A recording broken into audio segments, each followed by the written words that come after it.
É um prazer aqui estar moderando esse painel com excelentes apresentações aqui, os palestrantes, né? E esse é um tema bem importante, né? Eu lembro quando eu comecei a trabalhar no CPQD, a gente foi tentar comprar algumas baterias de lítio-íon, né, para a gente fazer estudos laboratoriais, aplicações. 12 anos atrás, né, Raul? Uma dificuldade gigantesca, né? A gente conseguiu comprar 2 fornecedores, colocar elas em operação era dificuldade, né? E hoje a gente vê com grandes players aí no mercado, aqui realmente no mercado nosso nacional, né, já com tecnologias consolidadas e produtos bem operacionais, né. E é um tema de suma importância, né, armazenamento de energia, né, e totalmente aderente a esse congresso, né, geração distribuída. O Raul mostrou muito bem na apresentação dele que penetração de energias renováveis, as limpas, principalmente eólica e fotovoltaica, tem que vir junto com armazenamento de energia, né? Principalmente por causa das suas intermitências. Isso é uma tendência mundial, né? Então é muito importante a gente ter isso já no mercado nacional e essas empresas aqui atuando, tá? Então eu vou só abrir aqui as perguntas, né? Depois a gente pede para o público aí também, quem tem as dúvidas, tudo passar para os palestrantes, né? E aí principalmente para os fornecedores, né? Qual que é realmente a visão de vocês, né? Que já estão aqui no mercado nacional, para esse tema de armazenamento de energia e quais são as perspectivas aqui no Brasil nesse sentido, tá? Aí fiquem à vontade aí, quem quiser falar primeiro. Bom, acho que eu vou iniciar então. Eu vou passar um pouco mais de uma visão de distribuidor, né? Acredito que esse departamento, né, essa divisão no setor fotovoltaico só tende a crescer, né, principalmente com mobilidade elétrica. Quando a gente fala de mobilidade elétrica, não é somente o carro elétrico, mas tem moto elétrica, ônibus elétrico, até mesmo avião, né?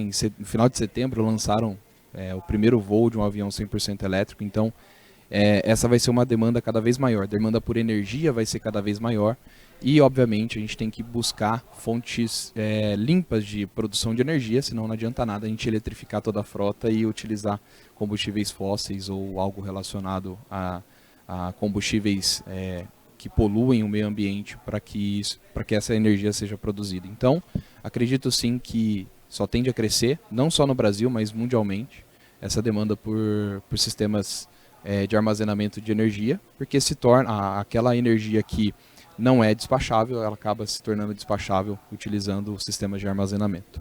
E a gente consegue controlar muito melhor essa geração e ter cada vez mais essa mobilidade elétrica presente nas nossas vidas. Oi, pessoal, bom dia de novo. Bom, eu acredito que o Gabriel já explanou 100% da minha opinião também, tá? A gente já teve no começo, em 2012, por ali, quando veio a primeira normativa, né, a 482, a gente teve uma procura maior, né, em maior escala, da geração distribuída, o residencial, né, o sistema de microgeração. Tá? Eu acredito que inicialmente a gente vai ter uma procura, a gente já está tendo uma procura, tá, bem grande em relação a essas soluções. Tá? Então, por isso que a gente justamente já entrou com essas soluções no mercado mais residenciais, né, a nível nacional, porque a gente acredita que vai se expandir mais rápido do que os grandes sistemas inicialmente. Tá? Então, que normalmente o pessoal procura, né, instalar sistemas de menores potência inicialmente, para aprender a funcionalidade, ver como é que funciona, ver os modos de operação como atua, faz as suas análises e aí começa aos sistemas de maior potência.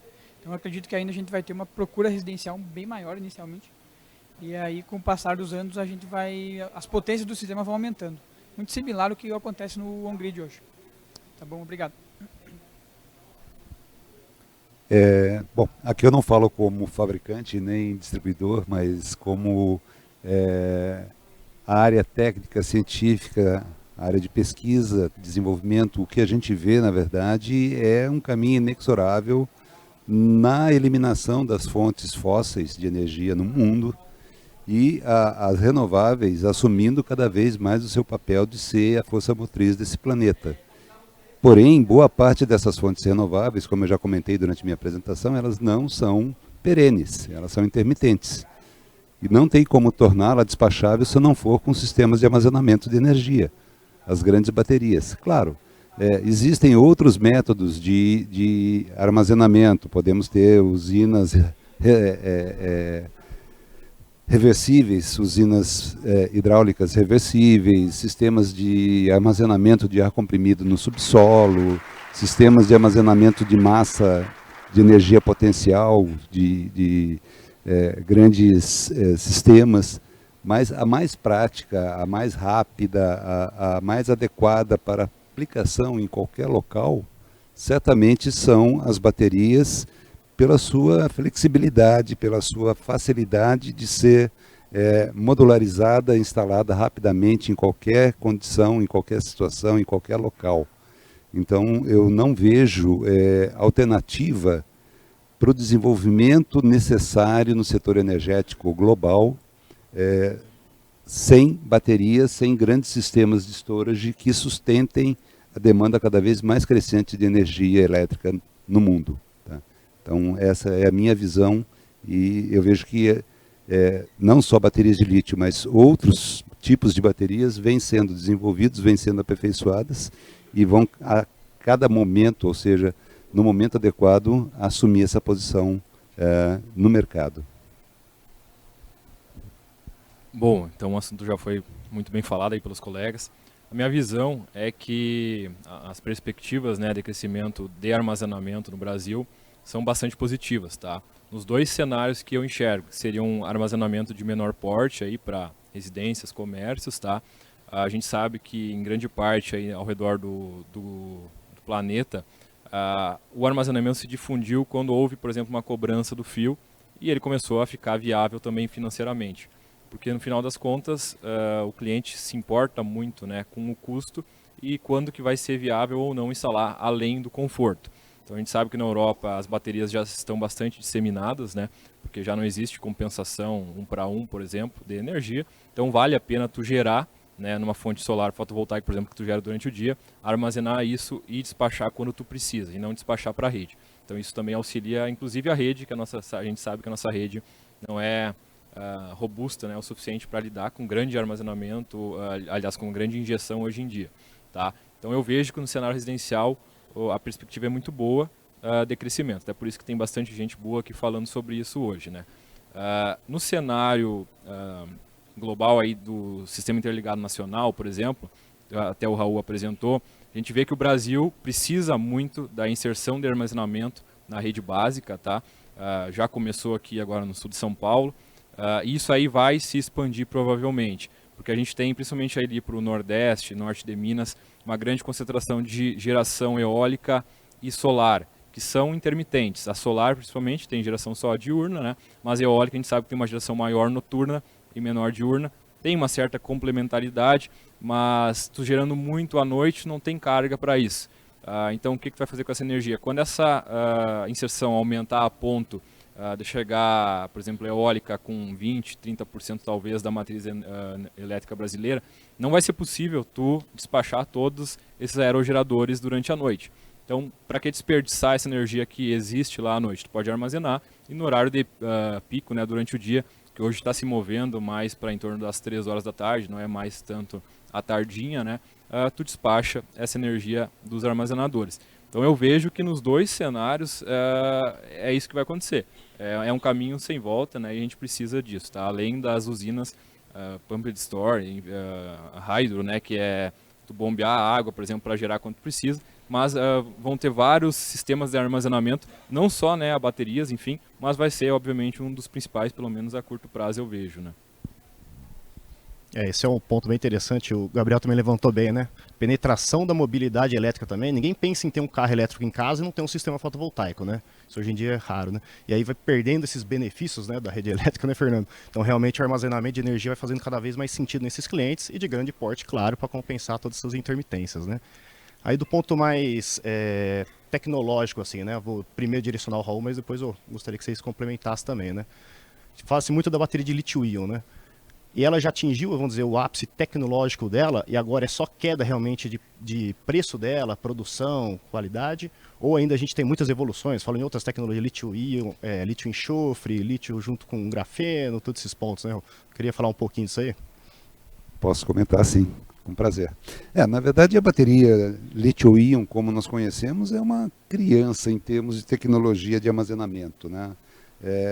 Em termos comparativos, a bateria chumbo ácido, nossa velha conhecida, ela foi inventada e veio a ter aplicação comercial a partir de 1850. Ou seja, já são 170 anos de idade para uma bateria chumbo ácida, ao passo que a bateria de lítio-íon ela se tornou comercial pela Sony em 1991, tá? Para atender uma demanda das câmeras de vídeo da Sony. Então é uma bateria que tem 30 anos de idade, é uma mocinha ainda, jovem. Tem muito a evoluir e ainda muito está se investindo em desenvolvimentos e conhecimento do modo de operação dela, porque é muito diferente do modo de operação das baterias conhecidas, como as chumboácidas, como as baterias alcalinas, aquelas níquel metal hidreto, níquel cádmio. O princípio de funcionamento de uma bateria à base de íons, como a lítio-íon, a sódio-íon, que vem como uma evolução nas tecnologias avançadas de baterias, elas têm princípios eletroquímicos muito diferentes das convencionais que a gente tem, alcalinas, ácidas. E a própria bateria de lítio, ela vem sofrendo evoluções não só em termos, digamos, de melhoria de materiais, de aprimoramento de processos de produção, mas também nos métodos de desenvolvimento da aplicação das transferências químicas. Por exemplo, tem uma limitação eletroquímica entre materiais que são utilizados. Hoje se trabalha com os óxidos de lítio, nas baterias de lítio-íon, para evitar que o excesso de eletroatividade do lítio se torne perigoso claro, as baterias de lítio, intrinsecamente, elas são mais perigosas, elas são mais potencialmente sujeitas a pegar fogo, a explodir. Por isso que todas elas têm que trabalhar obrigatoriamente com circuitos eletrônicos associados para controlar os níveis de tensão, de corrente, de temperatura, de operação, que são estritamente controlados. Não dá para fazer como uma bateria chumboácida que você liga na tomada e carrega e descarrega ela sem nenhum controle. Se fizer isso com uma bateria de lítio, ela certamente vai explodir.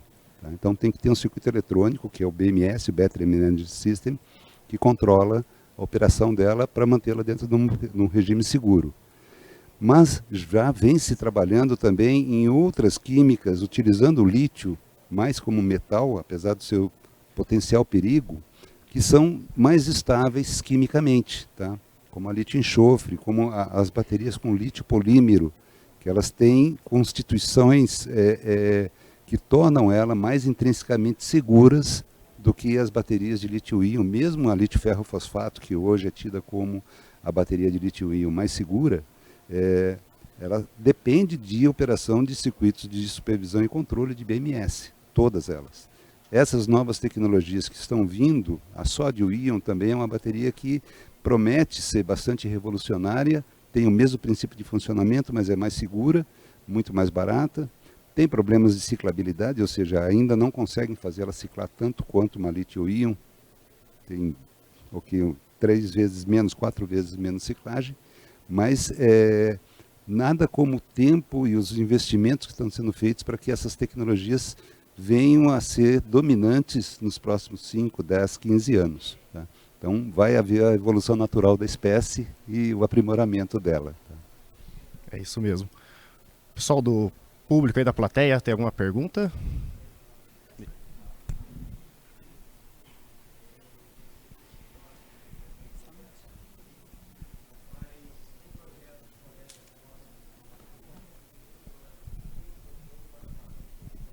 Bom dia. Também estranho mesmo se eu não ouvir o retorno. A minha dúvida, na realidade, curiosidade, você falou aí agora sobre a questão do BMS como importante, né, para esse controle e segurança. Fundamental.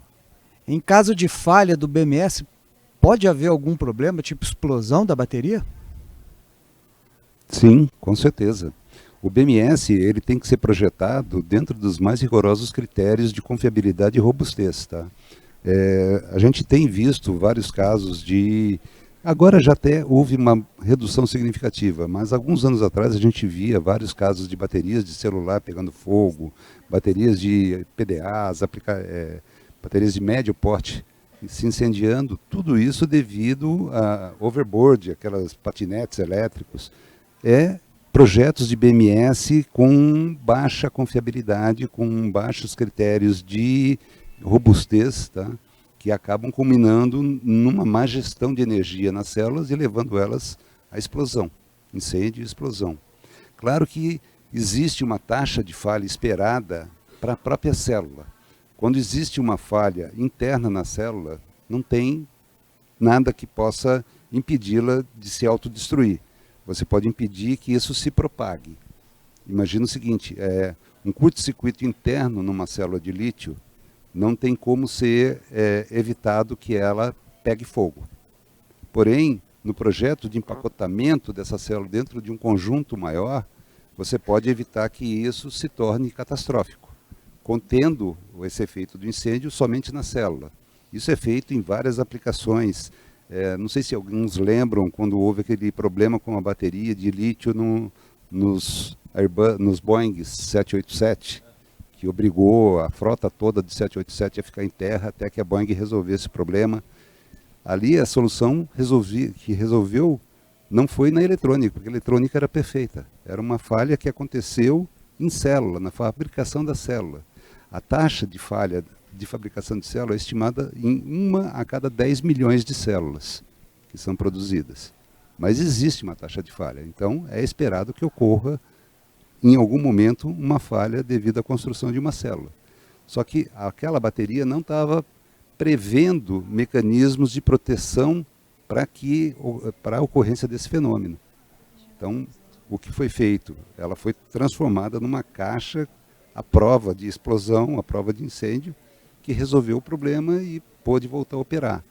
Ou seja, pode ocorrer problema no BMS? Pode, mas aí você tem que ter um projeto integrado, ou seja, um projeto bastante robusto da eletrônica, acoplado com um sistema robusto também de contenção de catástrofe, digamos assim. Tá?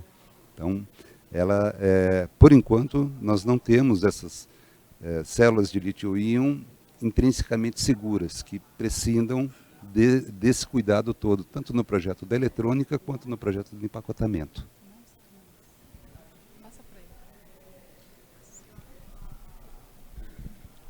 Bom dia.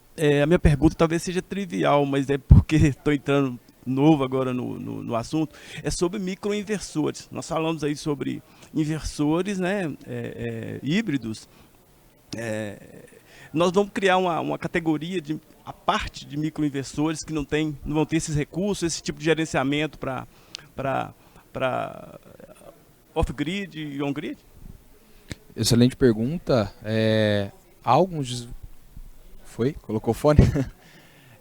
Alguns desenvolvimentos, né, de microinversores com a tecnologia utilizando já baterias, né, acredito que o grande desafio seja onde essa bateria vai ser armazenada, principalmente com o microinversor. O microinversor normalmente fica debaixo dos módulos fotovoltaicos em cima do telhado, e lá a gente sabe que a temperatura é bem elevada, né? Então, principalmente em dias muito quentes, a gente tem uma temperatura elevada, e principalmente debaixo dos módulos, o próprio módulo irradia calor ali para debaixo da onde ele está alocado, e a bateria, querendo ou não, é mais sensível em relação à temperatura de operação. Então, acredito que tem um grande desafio aí, talvez na evolução da bateria em si, para a gente ter soluções como essa.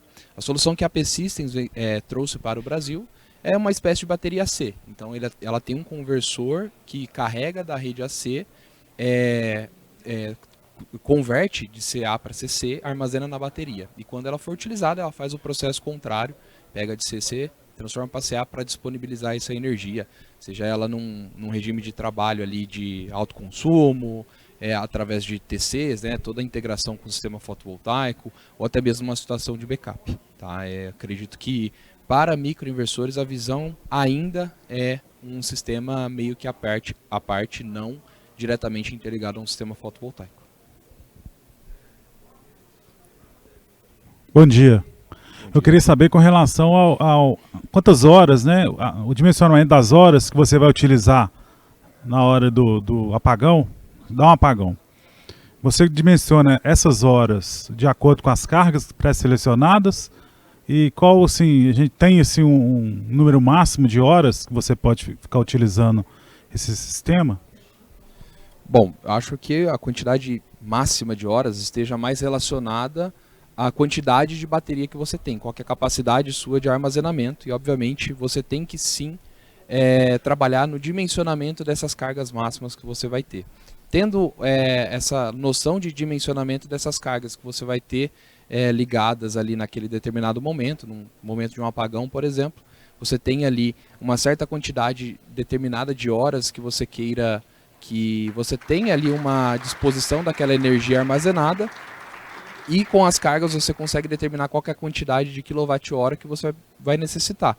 Aí vai do dimensionamento realmente da quantidade de baterias, da quantidade de inversores até mesmo, para fazer esse dimensionamento de forma correta. Oi, desculpa. Se tem software, eu ainda não conheço, a não ser que algum fabricante aqui tenha algum software para fazer esse tipo de dimensionamento. A questão do quantas horas tu vai ter de backup é a gosto do cliente, tá? É o que ele está disposto a pagar. Então, claro, tu vai ter algumas cargas críticas, né? Cargas prioritárias que o cliente vai precisar mencionar para a gente calcular essa autonomia e para quanto de bateria a gente precisa para chegar nessa autonomia. Aí sim, tem softwares, tem a tabela de Excel, enfim, a PHB até tem na plataforma uma tabelinha de Excel que é bem simples de entender. Tu vai lançar tuas cargas críticas, vai lançar quantas horas tu quer de autonomia e ela vai te entregar quantos kWh de bateria precisa. Isso aí, valeu. Bom, finalizamos aqui, né? Então, agradecer a todos os palestrantes aí, contribuíram muito aí nesse tema importantíssimo de armazenamento de energia, e a toda a plateia aí que contribuiu também e participou da apresentação.